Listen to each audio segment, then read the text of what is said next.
Listen, I don't know what you are going through. I know you have fasted. You have tried consecration. You have tried everything you know. You have exercised your faith. It's not working. There is something that can save a blasphemer.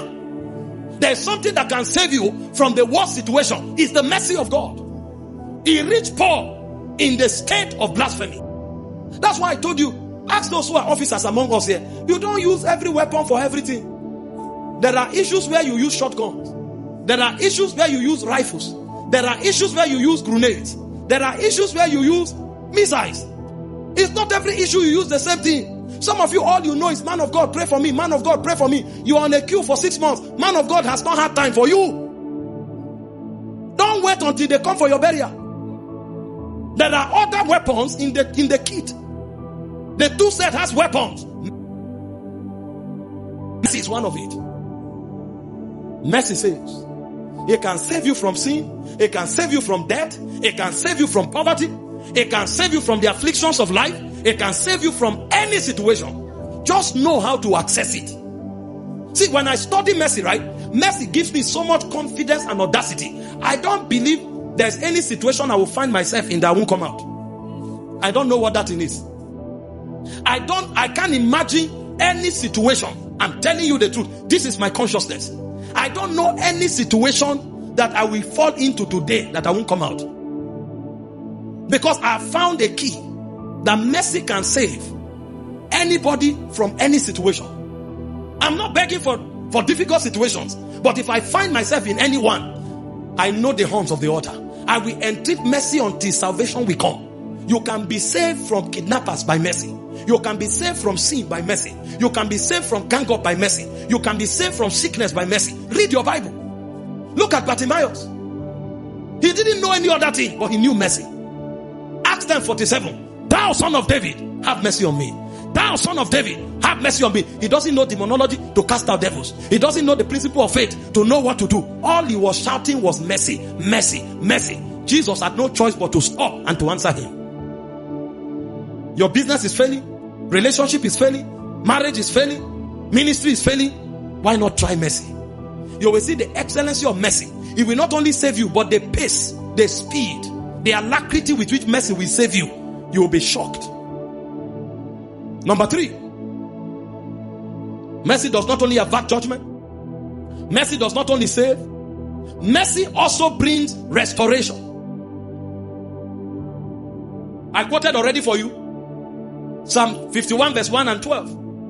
When David sinned, he lost the joy of salvation. He knew this one is not fasting that will bring it. He knew this one is not declarations that will bring it. It's not prophetic word. He knew there was one thing that could provoke any form of restoration. He said, Lord, verse 1, begin from verse 1. See the prayer he prayed. Have mercy upon me, O God, according to your loving kindness. That word is still mercy. Have mercy upon me according to your mercy. According unto the multitude of your tender mercy, blot out my transgression. The guy knew something. Oh, he knew something. He knew something. Verse 12. He now presented the real petition. Restore unto me the joy of my salvation. Uphold me with thy spirit. Now, what he needed was the joy of his salvation. The question is, what do you need restored? Bartimaeus needed restoration of sight. Son of David, have mercy on me. Jesus came. What do you want me to do for you? He said, that I might see again. And Jesus said, receive your eyesight. David needed joy of salvation. Bartimaeus needed eyesight. What do you need? The currency to buy it is mercy. Some of you need a relationship restored. Your helpers have disappeared. And some of them disappeared because you acted foolishly. The day he decided to respond to your message, that was the day you began with apology. Please, don't be offended. There's this need I have. I wanted to.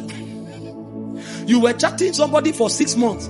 The first day he responded, that was the day you began with a demand. He will now say, okay, this is a foolish man. He will put you on block permanently.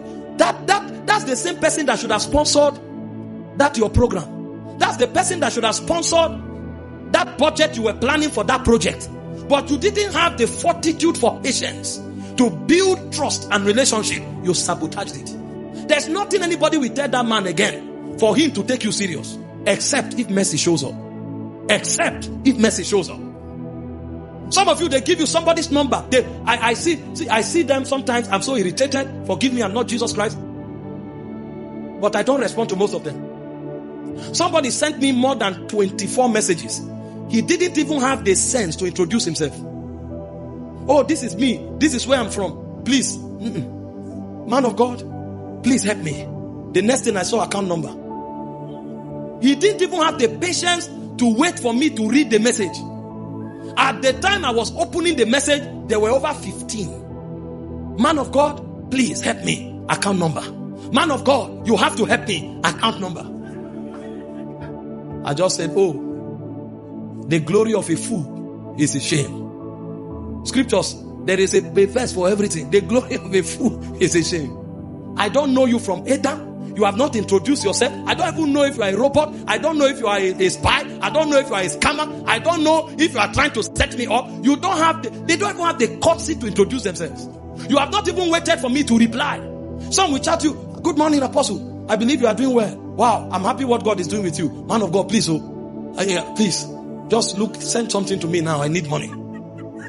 If I show you my messages, you'll be shocked. I'm telling you. There's one who he had a challenge with I think they gave him an agricultural land or something, and he squandered the money. The income that came, he used it, according to him, he used it for something, thinking he will get money quickly. But now they are putting pressure on him and they are about to embarrass him. Please, he knows that I have the heart of God. I should help him. Wait, I've not responded. He came back the next day. This thing I'm telling you, man of God, please, is urgent. Don't neglect me at this time. You'll say you are a man of God. I say that's why you are where you are. That's why you are where you are. Before I knew what was happening, he traveled from wherever and came here and beseeched me in front here. And I said, okay, since you are here, let's understand. How much are we talking about? Guess what? 50 million. Hey! Because I'm selling gold here. He thinks this is diamond business. So I will put hand into a container and remove 50 million and say, take. Meanwhile, this person has not spoken with me for the past 7 years. He just met me somewhere before where I was teaching some people and he joined the class and that was how we knew. He came 7 years later. He sent a message, I have not replied. He began to put pressure and try to blackmail me that I say I'm a man of God. He travels here, beseech me, and he expects that because I heap money here, I will just throw hands somewhere and bring 50 million and give him. I said, for how long were you handling this project? He said, it's for like 14 months. So in 14 months, you'll spend 50 million. No, what you need now is, first of all,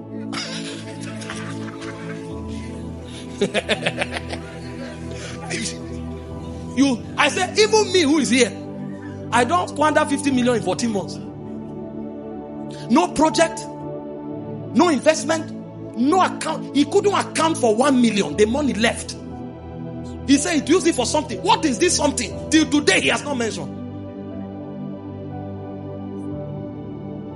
The Bible says, bear your yoke while you are young. Some lessons needs to be learned early.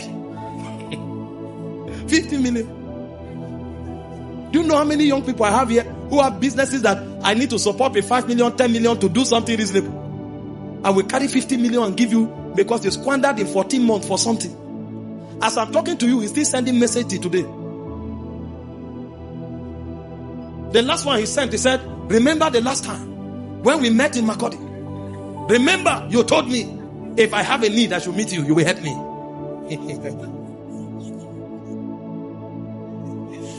I now ask myself, only God knows the kind of prayer people are sending to him from earth. You don't know what we see here. Meanwhile, we help people on daily basis. Those who live around me will tell you, there is hardly a day that I don't give somebody money. I'm telling you, ask those around me. But I tell you, we see foolishness in propensities unimaginable.